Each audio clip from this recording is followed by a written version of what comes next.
Hi guys, good afternoon. Narito ako ngayon sa aking tahanan. Ang layunin ko ngayong hapon ito ay magpapakita ng kagandahan ng aking mga halaman. Bali, updated lang ito guys kasi tagal na akong hindi nakapag video dito. Sa palagay ko, mga 3 buwan na. So ngayon, ipapakita ko naman sa inyo ang sitwasyon ng aking mga halaman, lalo na ngayong panahon ito ay laging umulan dito. So makikita ninyo ng aking mga halaman dito ay nakakaroon ng panibagong sprout dito. So lalo na yung doon sa likod doon guys. Okay, yung nasa likod pulang-pula ang sprout ng kanyang mga dahon guys. So ngayon iikot ko kayo ngayon, tutukan ninyo bawat isa, ipapakita ko sa inyo ang itsura ng aking mga halaman.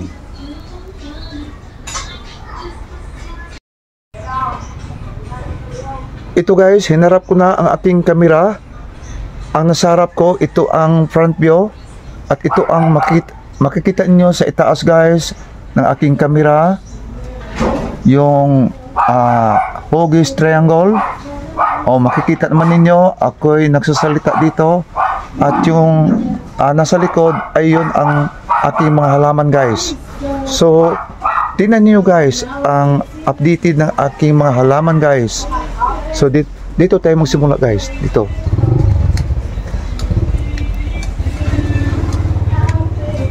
So ito guys, kitang-kita niyo guys na nakakaroon ng yellow ang kanyang dahon guys.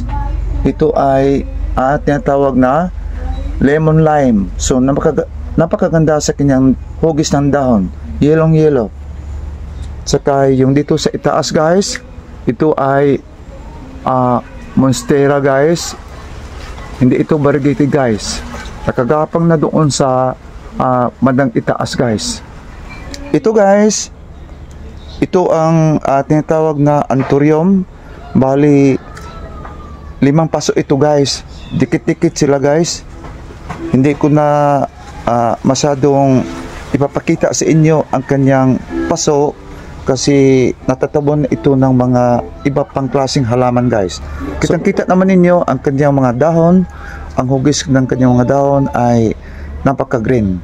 At yon, nakikita ninyo ang kanyang mga ito ang source sa kanyang seedlings guys. Kapag ito ay nasa eksaktong gulang na, pwede ito i-propagate. So dito guys, dadalhin ko pa kayo dito guys. Ito ang tinatawag na Giant Orlando. At dito sa baba makikita niyo ang tinatawag na Golden Ceratum. Napaka-yellow sa kanyang dahon. At dito banda guys, ito guys, bali nag-transfer ang kanyang kulay. Yung unang bili ko dito, talagang maganda ang kanyang variegation. Half moon ang kanyang variegation, puti at green ang kanyang dahon. Pero ngayon nag-revert ito guys. Bali kaunti na lang ang kanyang makikita na variegation. Ito guys, hinawakan ko guys ang kanyang dahon na may kaunting variegation. So ito na lang guys ang medyo napapakita ng variegation. Iwan ko dito banda sa banana sprout kasi patubo pa ito na patubo, baka magbalik ito sa dati, magkakaroon ng napakagandang variegation. So ito guys, dito banda tinatawag na white princess guys. Ito guys, nawakan ko guys. So ito rin guys, yung unang bili ko dito ay nakakaroon ng half moon na variegation na puti. Ngayon ito na lang ang makikita niyo guys. So maliit na puti na variegation sa kanyang dahon.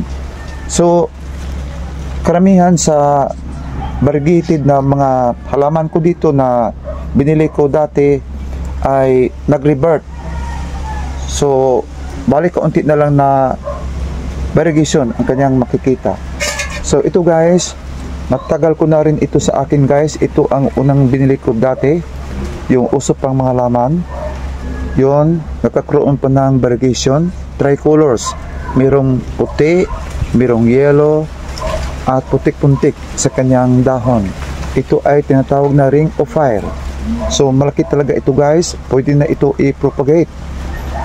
So doon banda guys, makikita niyo banda guys, kalintulad sa itsura o hugis ng dahon ng ring of fire. So tinatawag yun na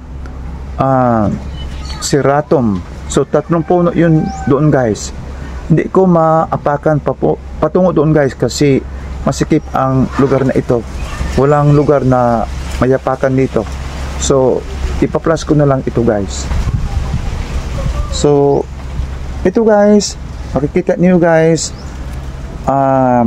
napakalaki na sa halamang ito, tinatawag na red kunggo.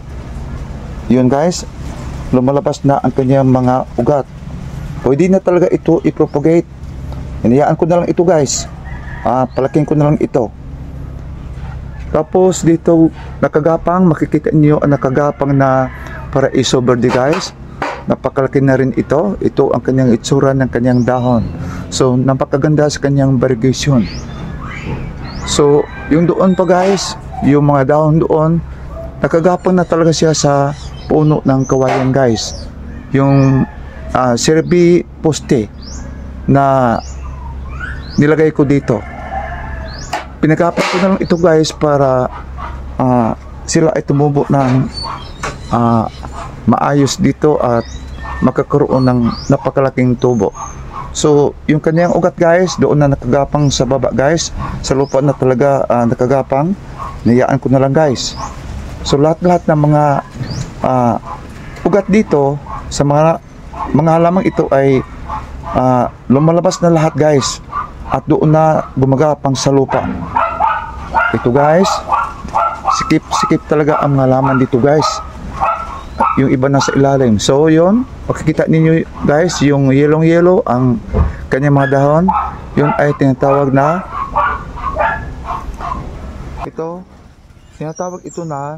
golden calcanes. Bali, 4 na puno ito guys. Ito ang unang puno. Doon, di ko maabot guys. Ito ang pangalawa. Tapos ito ang pangatlo. At yung pang-4 ay doon pa sa ilalim guys. Talagang nagsisikipan ang mga halaman ko dito guys. Yung doon sa unahan, yung pulang-pula ang kanyang sibol ng kanyang dahon.